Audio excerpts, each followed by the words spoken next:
मित्रों, जय श्री राम, राधे राधे। आज की कथा शिव महापुराण से शिव पार्वती विवाह की कथा है। जब सती स्वयं को अग्निकुंड में भस्म कर देती है, तो यह समाचार जब शिव जी को मालूम हुआ, तब शिव जी क्रोध में आकर अपने गण वीरभद्र को प्रजापति दक्ष के यज्ञशाला में भेजा और वीरभद्र वहां पहुंचकर संपूर्ण यज्ञशाला को तहस नहस कर दिया। और माता सती ने मरते समय भगवान शिव से यह वर मांगा कि हे प्रभु, हर जन्म में आप ही मेरे पति हों। यही कारण है सती अगले जन्म में हिमाचल राज्य के घर में पार्वती के रूप में जन्म लिया।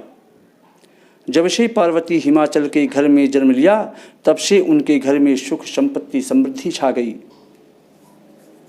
पार्वती जी के आने से पर्वतराज हिमाचल शोभायमान हो गए, उनकी कीर्ति बढ़ गई। एक दिन नारद जी ने यह समाचार सुना तो वे हिमाचल राज्य के घर जा पहुँचे। वहाँ पहुँचकर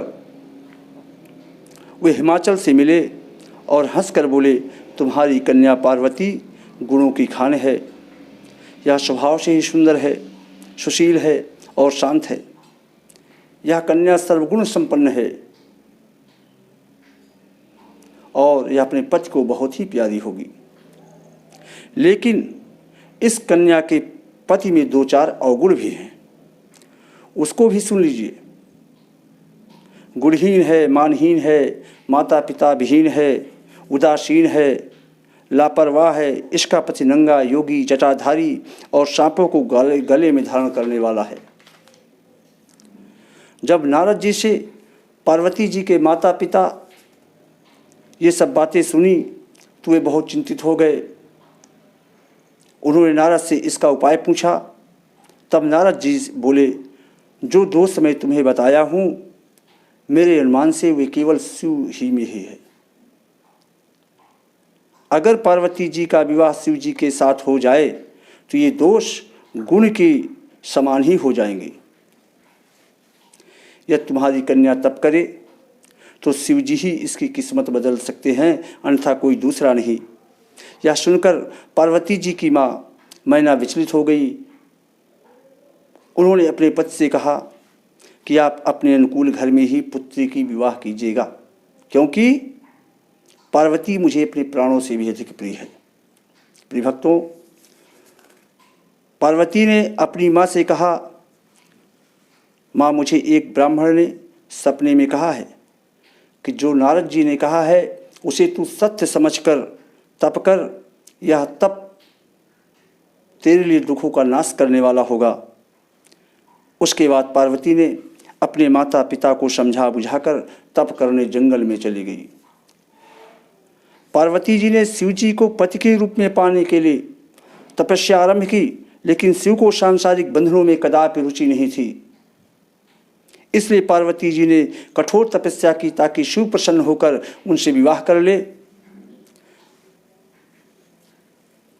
उसी समय भगवान शिव की प्रेरणा से सप्तऋषि पार्वती की परीक्षा लेने गए।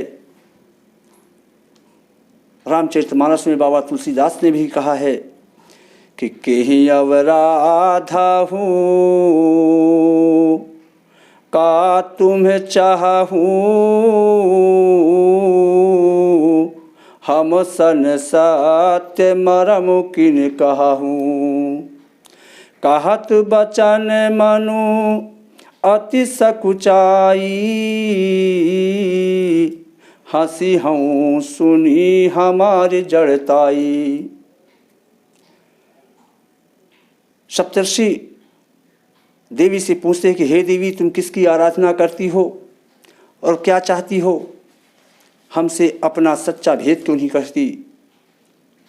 पार्वती जी कहती है, बात कहते बहुत संकोच लगता है। आप लोग मेरी मूर्खता पर हंसी करेंगे, मेरे उपहास उड़ाएंगे।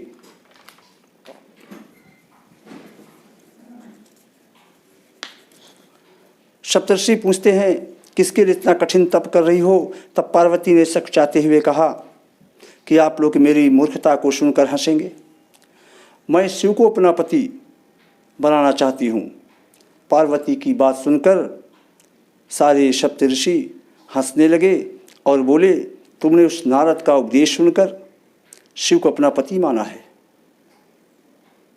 जो स्वभाव से ही उदासीन है, गुणहीन है, निर्लज्ज है, बुरे वेश वाला है, बिना घर द्वार का है, नंगा है, शरीर पर नागों का धारण करने वाला है। ऐसे वर के मिलने से कहो तुम्हें क्या फ़ायदा होगा, क्या सुख मिलेगा?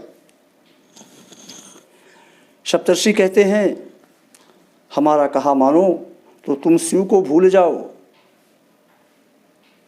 हमने तुम्हारे लिए जो वर चुना है उसको सुनो।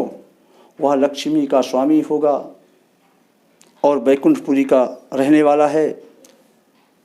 पार्वती जी ने कहा, ऐसा कदापि नहीं होगा।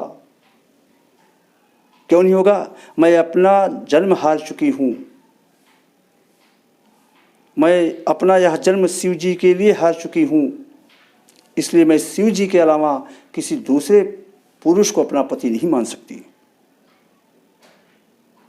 हमारी करोड़ों जन्मों तक यही जिद रहेगी। पार्वती की यह बात सुनकर सप्तर्षि बोले, आप माया हैं, शिव भगवान है। आप दोनों समस्त जगत के माता पिता हैं। इतना कह करके सप्तर्षि पार्वती जी को प्रणाम करके वहाँ से चले गए।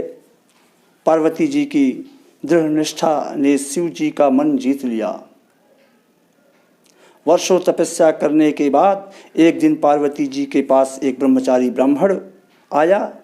वो कोई और दूसरा नहीं था बल्कि शिव जी ही ब्रह्मचारी के रूप में, एक ब्राह्मण के रूप में आए और बोले, तुम्हारी जैसी सुंदर कन्या तपस्या के योग्य नहीं है। मैंने लंबे समय तक तपस्या की है,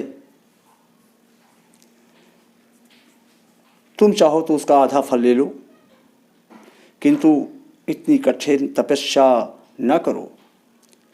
किंतु पार्वती जी ने ऐसा उपेक्षा का भाव दिखाया कि ब्रह्मचारी 2 क्षण के लिए चुप हो गया। फिर बोलता है कि देखो देवी, योग्य वर में 3 गुण होते हैं, 3 गुण देखे जाते हैं। पहला है सौंदर्य, कुलीनता और संपत्ति, लेकिन इन तीनों में शिव के पास एक भी नहीं है। वो तो नीलकंठ, जटाधारी, 3 नेत्र वाला, शरीर में वस्त्र नहीं है, चर्म लपेटे हुए है, सांपों को लपेटे हुए है। शिव में सौंदर्य कहाँ देखने को मिलता है? पार्वती जी को अपने आराध्य की निंदा अच्छी नहीं लगी। वे कहीं और जाने के लिए उठ खड़ी हुई। तब शिव जी उनकी निष्ठा देख शिव जी के रूप में प्रकट हो गए और उनसे विवाह कर लिया। प्रिय भक्तों, इस कथा से यह स्पष्ट होता है कि जहाँ पर लगन, निष्ठा, कष्ट सहने का साहस और अटूट आत्मविश्वास हो, वहाँ पर लक्ष्य की प्राप्ति अवश्य होती है। जय श्री राम। राधे राधे।